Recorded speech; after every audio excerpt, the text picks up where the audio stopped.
আসসালামু আলাইকুম। আমি আজকে চলে আসছি সাবানা বাজারে।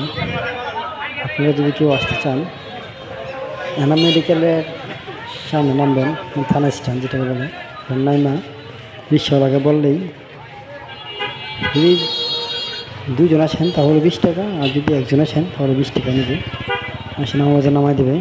নামাবাজার দিয়ে আসছি, এখন আসে আমি কাঁচা বাজার যাব, তরকারি হাটে।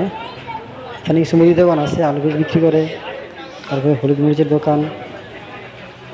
আমি সামনে যেতেছি কাঁচা বাজারে। এখানে কাঁচা বাজারটা একটু সাশ্রয় পাওয়া যায়, আবার টাটকা পাওয়া যায়, ভালোই। এখানে সামনে মাছ বাজার আছে, তারপরে আছে মুরগি, গরু, খাসিও জবাই করে, ভালোই। সামনে যে আসছি মুরগি দোকানের দিকে, এখানে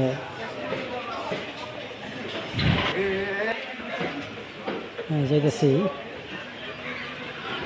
আসলে সাভার বাজার অনেক কিছু পাওয়া যায় পাইকারি দামে, সেটা খুচরা বাজারটা। পাইকারি বাজার যেতে ভিতরে বস্তান তৈরি। এখানে মাছের বাজার, মাছ কিছুটা সাশ্রয় বলতে হেমাদপুর থেকে আবার এখানে দাম একটু বেশি। হেমাদপুর দাম কম পাবে, এখান থেকে আনতে মাছ কিছু নদীর মাছ পাওয়া যায়। নদীর মাছগুলো মোটামুটি দাম অনেক বেশি। যে সময় গেছি সে সময় মাছ নাই, হয়তো বা যা আছে চাষের মাছ। যাইতেছি এখানে খুচরা বাজারগুলো আছে, এখানে মরিচের বাজার, হলুদ, এখান থেকে কিনে নিয়ে সামনে আবার মিল আছে, মিল থেকে ভাঙানো যায়। হ্যাঁ, ভাঙানোটা বিক্রি করে, তারপর ওদের ভাঙানোটা বেশিটা ভালো না, সেটা মিক্স করে কালার হইলেও ময়দার মধ্যে কিছু লাগে। কিন্তু সেদিক দিয়ে আজকে ঈদের পরে তো অনেক কিছু যেসব ডাবল ঘর কি সবগুলো বন্ধ দেখা যাচ্ছে, সব বন্ধ। এই যে দেখেন, সবাই মনে হয় যে ছুটিতে বেড়াতে গেছে, সব বন্ধ, সব যাইতেছি। আমি একটু ঘুরা বসি দোকানে,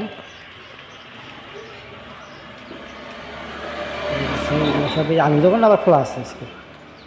আলু পেঁয়াজের দোকান খোলা, তারপরে ঘুরা বসি দোকান কিছু দু একটা খোলা আছে, আর বন্ধ আছে।